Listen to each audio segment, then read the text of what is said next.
What's up guys? J'espère que vous allez bien. On se retrouve pour une nouvelle saison. Et aujourd'hui, on va demander aux gens où est-ce qu'ils se voient dans 20 ans. Let's go. Où est-ce que vous vous voyez dans 20 ans? Dans 20 ans, j'espère que j'aurai un travail stable, une famille, 4 enfants et un chien.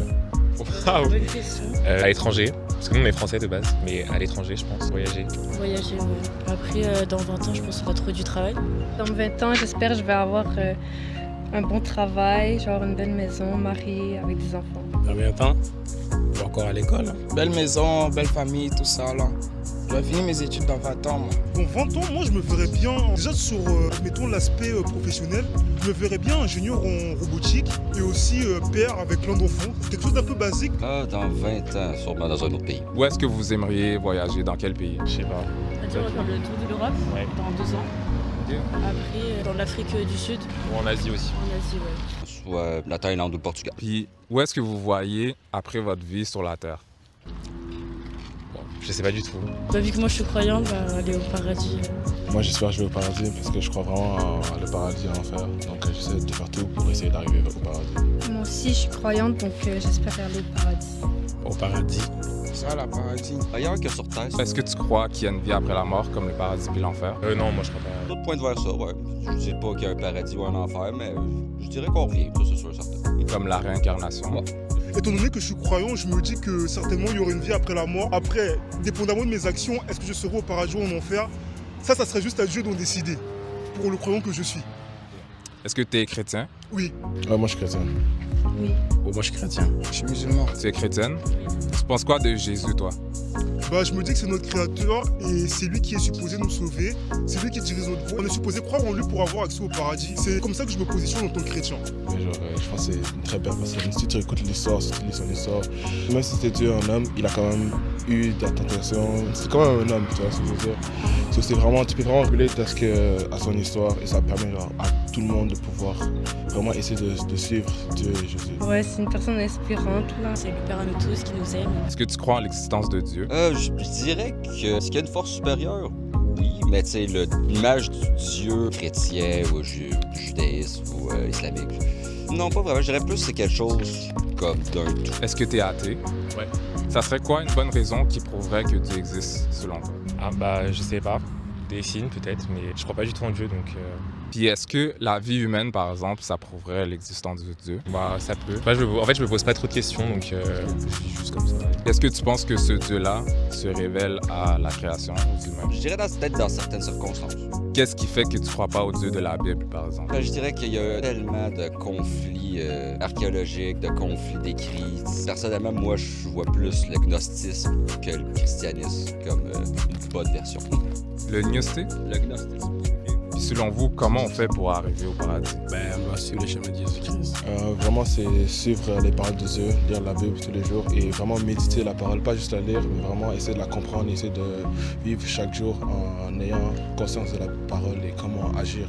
Si tu fais les œuvres, si tu as la foi, tu fais les actions pour pouvoir accéder là-bas, tu iras. Est-ce que tu es familier un peu avec l'histoire de Jésus? Pourquoi il est mort sur la croix? Non, pas moi. J'imagine que tu crois que Dieu est juste et parfait. C'est ça. Dans le fond, on a tous fait des mauvaises actions dans notre vie. Puis Dieu, comme il est juste, il ne peut pas laisser ses actions impunies.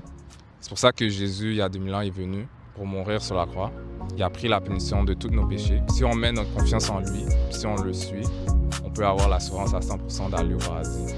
Puis ouais, t'en penses quoi de ça, comme musulman? Moi, j'en pense pas grand-chose là. Si les chrétiens y croient, c'est bien pour eux. Moi, c'est ça là. Je crois pas vraiment. Est-ce que ça veut dire que tu peux être sûr à 100% que tu vas au paradis si tu crois en Jésus? Techniquement, si tu crois en Jésus et que tu respectes ses commandements, admettons, la manière dont il donne ses commandements dans la Bible, je pense que tu es supposé aller au paradis, selon moi. Ouais, c'est ça que la Bible dit. C'est ça que la Bible dit. Puis tu penses quoi de Jésus en général? Rien de rien de spécial. Est-ce que tu as déjà entendu l'histoire que Jésus meurt sur la croix pour nos péchés, pour nos mauvaises actions, qui ressuscite après 3 jours? Sur ce point-là, est-ce que tu penses que ça pourrait être vrai? Ah oui bah si on n'a pas de preuve que c'est faux, je vois pas pourquoi ce serait pas vrai. Mais en fait je me pose juste pas de questions dessus. Je me dis je réfute pas toute religion mais je me pose pas de questions sur Dieu, est-ce qu'il y a un Dieu au-dessus de nous ou pas. Je comprends. Ouais, Jésus t'aime, puis le pardon qu'il nous offre, je pense que c'est quand même important à considérer parce que ça implique notre éternité. Puis Puis comment on fait pour accepter le pardon qu'il nous offre pour nos péchés? Il faut que tu le dises toi-même et il faut vraiment que tu crois en ce que tu dis. Tu peux pas juste dire ça et genre aller faire des actions qui vont contredire ce que tu crois et genre ce que tu veux dans la vie. C'est vraiment un truc personnel que tu dois professer genre chaque jour et tout le temps, c'est ça. Ouais, on demande pardon, mais quand on demande pardon, faut pas prendre ça pour acquis. Genre, faut pas aller refaire la même chose ou faire un autre truc pire après, c'est ça. Man, Fax, est-ce que tu te considères comme un gnostique? Je dirais pas entièrement, mais je dirais que leur version de la Bible fait pas mal plus de sens. Est-ce que ça veut dire que tu crois pas que tous les livres de la Bible sont la parole de Dieu? Pas entièrement, non, parce que c'est énormément de monde qui avait leurs propres agendas au bout du compte. Donc, au final, c'est très dur d'avoir ce qui était vraiment écrit il y a 200 ans. T'sais, même il y a 1000 ans, c'est dur d'avoir une certitude des faits exacts. Je dirais que si ça a été supprimé par l'Église, le plus souvent, c'est qu'il y avait quelque chose de potable là-dedans. Est-ce que tu connais Irénée de Lyon? Non, ça me dit rien. Dans le fond, c'est un chrétien, un des premiers chrétiens. Puis justement, il a écrit sur les gnostiques. Puis ouais, dans son livre, il expliquait pourquoi le gnostisme pouvait pas être vrai. Puis il donnait des arguments. Puis, ça va être intéressant à lire. est-ce que toi, tu crois au Aion, comme ils croient les gnostiques? Je dirais que ça pourrait être ça. Tu sais, je crois pas entièrement à tout ce qu'ils disent, mais j'essaie de démêler surtout du vrai du faux. Dans le fond, si jamais t'es down de lire Irénée de Lyon, son livre, ouais. Dans le fond, son livre, c'est contre les hérésies. Puis justement, il considérait le gnostisme comme une hérésie. Parce qu'il croyait à un autre Jésus. Pas un Jésus qui meurt sur la croix pour nos péchés.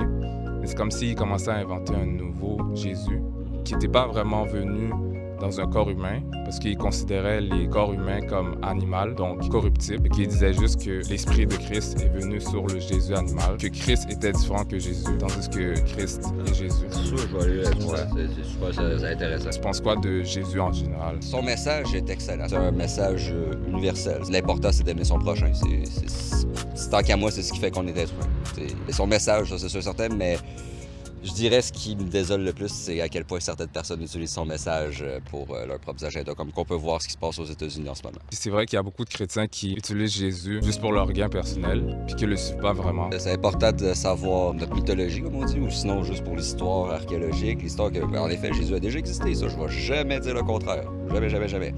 Mais il y a beaucoup de monde qui ont utilisé son message au fil des années, que c'est triste. Sur sa mort pour nos péchés sur la croix, puis sa résurrection, toi, t'en penses quoi? Je dirais que, en effet, parce que des péchés de l'humanité, ça, il y en a énormément. Fait que, si c'est comme que ça a été écrit, parce que, comme je dis, on peut pas savoir avec exactitude. On sait qu'il a été crucifié. On sait que son corps a disparu du jour au lendemain. Mais justement, c'est magnifique. C'est justement, il est mort pour l'humanité. Il faudrait tout aspirer justement à mourir pour notre prochain, advenant le besoin. Moi, j'ai un truc à dire. Abonnez-vous à la chaîne YouTube.